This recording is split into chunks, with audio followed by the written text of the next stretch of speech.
I'm so happy to be able to introduce our teacher of Torah this morning.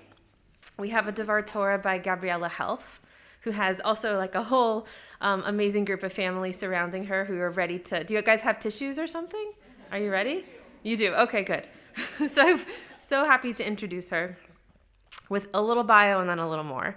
Gabriela grew up at Bethel and is excited to return to give a Devar Torah. She's just moved back to the East Coast after 6 years in the Twin Cities and will begin rabbinical school this fall at the Jewish Theological Seminary in New York City.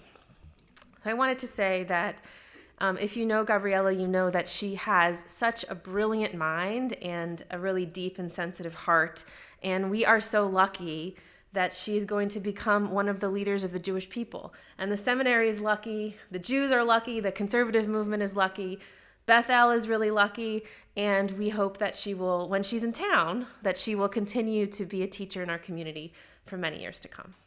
Gabriela.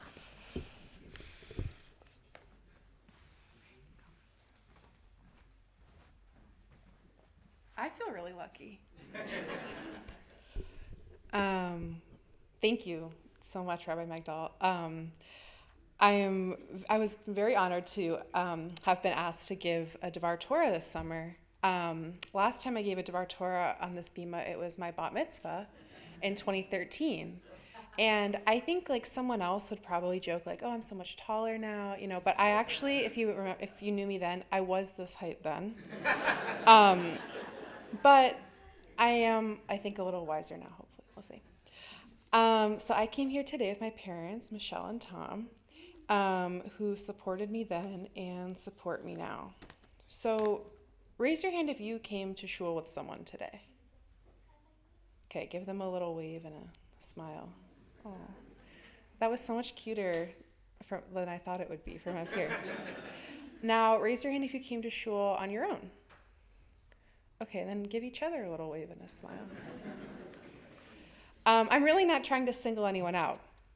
My goal by the end of this Devar Torah is to convince you all that nobody ever comes to shul by themselves. We'll see if it works. So this week's Torah portion is Parshat Pinchas, the third to last chapter in Bamidbar, the book of Numbers. I love lists and was delighted to find that this parsha contains census lists, sacrifice lists, and land allotment lists. But lists of lists don't always yield the most nuanced material.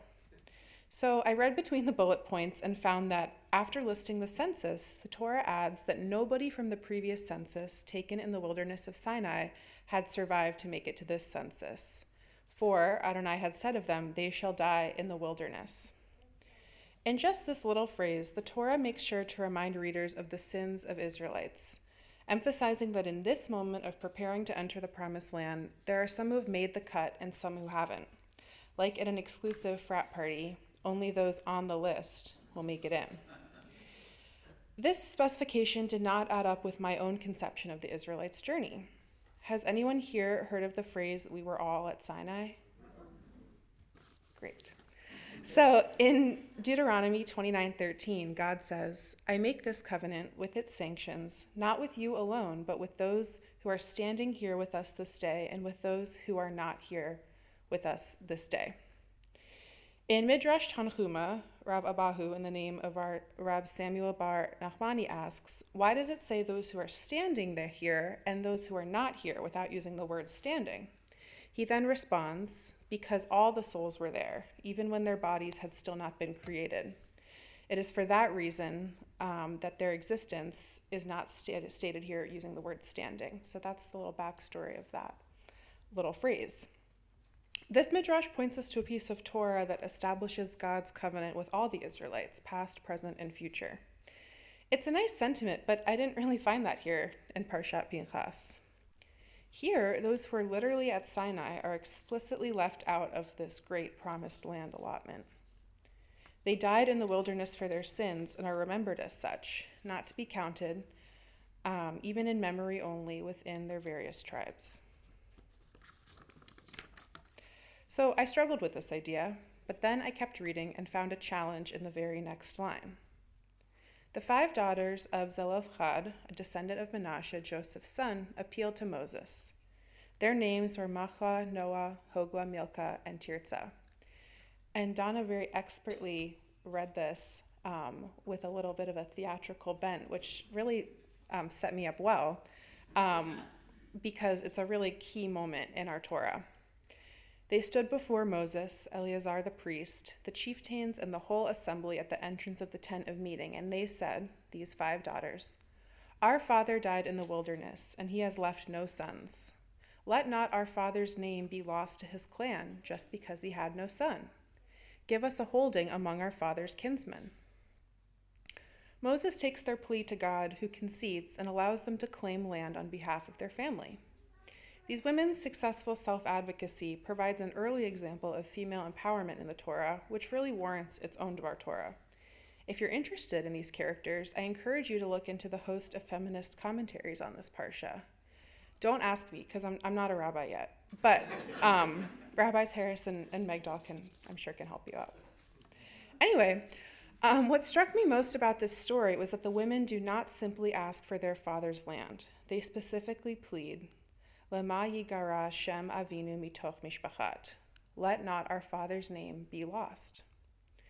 What a heart-wrenching, aching moment. As the Israelites prepare to enter the promised land, the descendants of an early Israelite simply ask for their father's name to be remembered in this new chapter. He was at Sinai too. So fast forward, April 2025, I was living in Minnesota and found myself at the St. Paul Community Women's Seder, seated among a group of elderly women, daughters of Zelophehad in their own right. Before the drinking, the dipping, breaking, and conversation even started, the leaders asked us to go around the table, introduce ourselves, and asked us to name who we were carrying with us that day.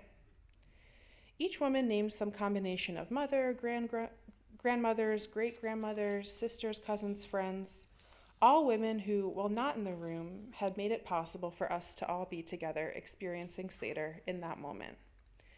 It was beautiful to hear their stories, see their faces light up in remembrance, participate in the act of communal listening, and bear witness to the memories that came to sit at the table with us like little Elijahs. I shared that I was holding my mother's spirituality, my Amma's beautiful Seder table, Susan's Sephardic charoset, my late Grandma Miriam's gorgeous Passover plates, my Aunt Marcia's love for Passover parodies, and Nani, my great-grandmother, who as the first kosher caterer in Milwaukee would have bested that menu with her own Passover delicacies, if you can really use the words Passover and delicacy in the same sentence, which I can't, I'm sorry. At that Seder, it wasn't just those who were physically present in the space who counted. It was everyone that we brought into collective memory, appreciation, and love.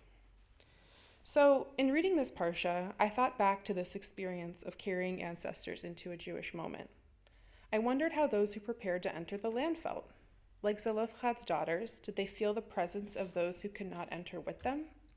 Could the Israelites acknowledge that the sacrifices of their ancestors brought them to that entrance? For us today, what does it mean to experience something on behalf of someone else? How can we bear the weight of those who came before? These questions can warrant heavy answers. I am my mother's daughter, so I can't help but think of Tim O'Brien's seminal Vietnam War novel, The Things They Carried. He writes that his fellow soldiers, they carried the sky, the whole atmosphere, they carried it, the humidity, the monsoons, the stink of fungus and decay, all of it, they carried gravity. The soldiers, like those who died in the wilderness, held on to the viscerality of their difficulty and dutifully brought it with them wherever they went. O'Brien also writes that they shared the weight of memory. They took up what others could no longer bear. Lema yigara Shem Avinu mitoch mishpachat. Let not our father's name be lost. Through the daughters of Zelophehad and through Tim O'Brien, we learn that we have a responsibility to bring those who brought us to this very moment with us. And where is a good place to do this? Shul, our place to connect with the divine and commune in our own promised land. We are not alone when we step into shul, even if we came by ourselves. We continue in the tradition of the daughters of Zelophehad, letting names not be forgotten. This comes to play in yortzites and kadishes and misha berachs for sure, but I like to think it can crop up in smaller moments too. When I'm here with my dad, I feel the presence of his father, my grandpa Howard, who taught Dad how to lay tefillin. I see my grandfather Pata's love of Torah when reading the commentary in the Chumash. So who do you carry with you? I invite you, maybe over Kiddush, to think about those who made it possible for you to be here, Jewish, together in this space right now. Let their names not be lost. Shabbat Shalom.